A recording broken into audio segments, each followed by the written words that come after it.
มาซุงค่ะพี่น้องใต้กูก็ค่ะมาหกทบยาข้าวนางลำแทงยาคานอ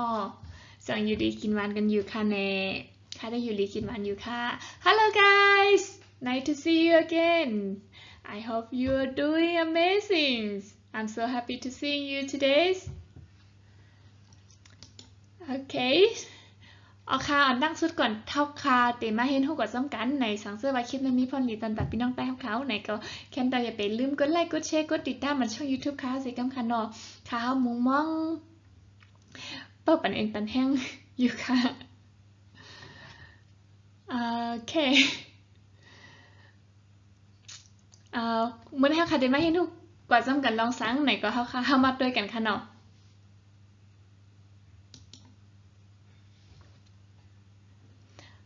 ค่ะ fifth of verse นะคะเนาะ fifth of verse ก็ take ในคณะมื่อในเก่าเข้าขาดีมาเอาคอดีว่าtakes ในคณะค่ะก็คือ take ก็คือเอาเหมือนเสื่งเขาเอามากเหมือนกันค่ะมันก็คล้ายๆกันเหมือนกันนะว่า get ที่เขาคล้ายเห็นหัวคลิปที่แล้วนะคณะอันนี้ก็ take ก็คือเหมือนเสื่งเขาก็เอามาเขายิบมันมากในคณะก็กริยาวลีเหมือนกันค่ะนะโครงสร้างเหมือนกันค่ะสร้างเฮือนเท่าค่ะตีเฮือนเขาก็ต้องมีโครงสร้างเขาเพื่อการเขาตีอันแล้วมาต่ออันตั้งอะไรตีมาเฮ็ดอันตั้งไหนก็เขาคำมาเตยค่ะเนาะอ๋อค่ะเขาค่ะก็ได้จำกันค่ะว่ามันมีสั่งหลายๆไหนค่ะเขาเฮ็ดยกตัวอย่างมาไว้ปันเยอะค่ะเนาะอ๋อค่ะในคณะ take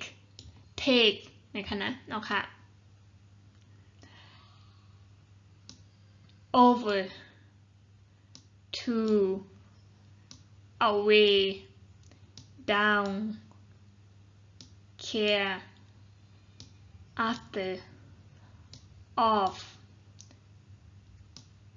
back out ไหนคะนะอ๋อค่ะเขาคามาด้วยค่ะว่าเขาเปลี่ยนอะไรใส่ตื้อเสื่องหื้อไหนคะเนาะ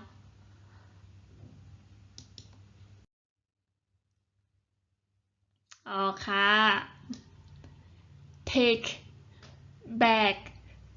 my word take back my word ไหนคะนะอ๋อค่ะก็เอาความตีเฮาลัดกว่านั้นค่ะนะเหมือนจะว่าเฮาลัดอีสังกว่าเยาเสียเมียวๆเนี่ยก็เหมือนมันดีเนี่ยมันเฮ็ดให้พี่น้องเขาเอ่อจะล้ำเนี่ยมันก็มันเฮ็ดให้พี่น้องเขาจะเคาน์เตอร์ใจเนี่ยมันเป็นลองทีมลีดเนี่ยค่ะเนาะเขาก็เอามันขึ้นมาเนี่ยค่ะเนาะเอาความลัดที่เฮาลัดกว่านั้นขึ้นมาขึ้นปอกมากขึ้นเนี่ยค่ะเนาะขึ้นมากขึ้นเนี่ยค่ะนะเอาค่ะ take back my word ในคณะเอาคือเอาคำพูดของเรากลับขึ้นมาในคณะเอาค่ะ take down that wall เอาค่ะก็ take down that wall ก็คือเอาย่าแล้วแปดโหนั่นในคณะมันคล้ายๆแบบเขามีรั้วที่เขาเป็นกำแพงไว้เนาะแล้วก็ลื้อมันทิ้งซะในคณะเอาค่ะ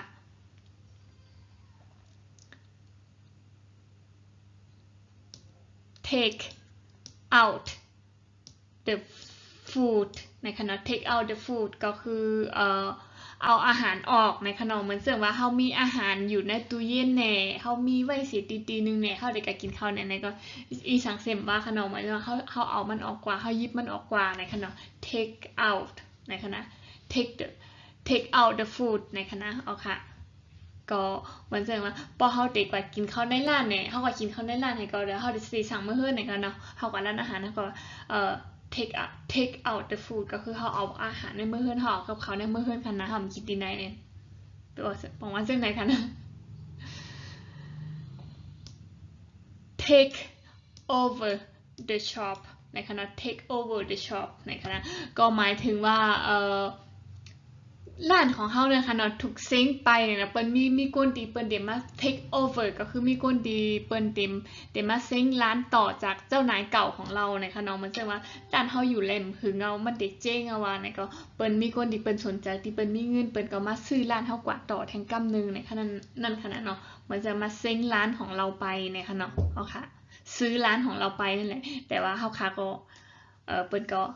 take over the shop ในค่ะเนาะเหมือนเรื่องเมืองมานเขาก็ยกตัวอย่างค่ะเนาะ the army take over the country the Burma ในค่ะเนาะก็คือเมืองมาน the prime minister take over the power นะ take over ก็คนที่มีอำนาจใหญ่หลวงก็มาเอาฮุบเหมือนเรื่องเฮล่ะคุมกำเป็ดเมืองเฮาฮุบอำนาจยึดอำนาจกว่าแปดในนั้นค่ะเนาะคนที่ take over ก็คือผู้ที่มีอำนาจมาเอากว่าในค่ะเนาะโอเคสับแรงนำเป็นอีกหนึ่งค่ะเยอะโอเค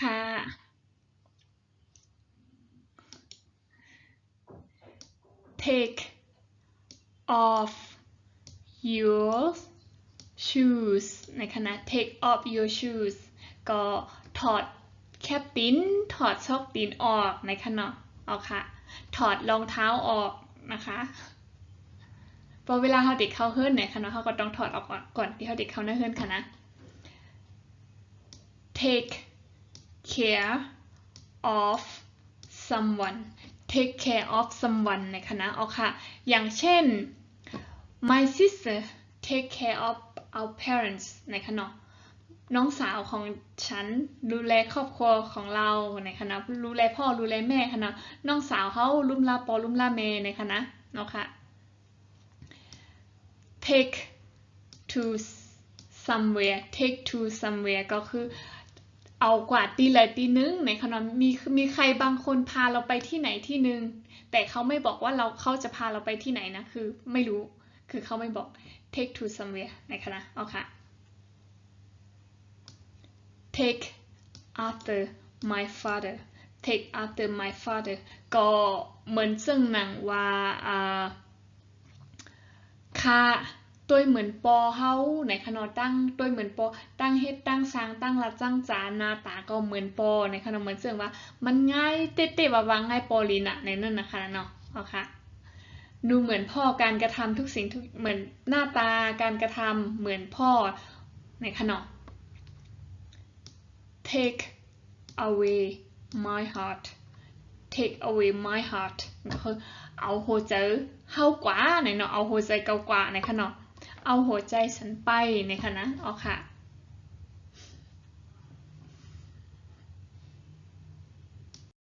เอาค่ะจงหยาบค่ะหือมันก็ติหยาบอยู่ค่ะก็ว่ามันเพราะว่าเขาขำย้ำยินย้ำในถ่อมมาหันตั้งไหนก็เขาคาก็เต็มหู้ในค่ะเนาะว่ามันใจตื้อซึ่งหือไหนแต่ว่าเขาคาเตต้องไรเห็นหู้กับซ้ำกันค่ะนะก็ว่าอันนี้มันเป็นอันตีลำลองเต้ๆค่ะเพราะเขาขำเห็นหู้ในเขาคาเตแบ่งประโยคเขาขำเป็นในค่ะเนาะ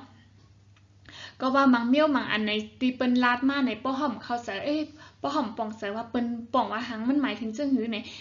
เฮาคาก็เต็มหู้สิอีกค่ะ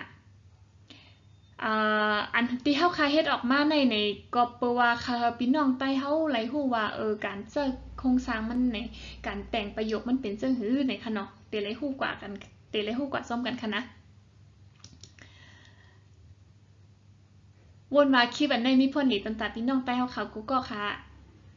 สังเสว่ามีขอถามอีสังในเสียมว่าขนอกคอมเมนต์เข้ามาเลยค่ะค่ะเฮายินดียินส้มแต่ติดตอบคำถามมันพี่น้องใต้เฮาเขากูก็ค่ะนะ I hope you have enjoyed this video and hope to see you again soon. Thank you for watching. ค่ะวนว่าพี่น้องเขายินมีคอยตั้งเสื้อแต่ตีไรเตะตัวคลิปอันในขนอยก็ยินจุ้มตีปันแห้งใจค่ะมาสุงค่ะ Bye bye guys. See you again soon.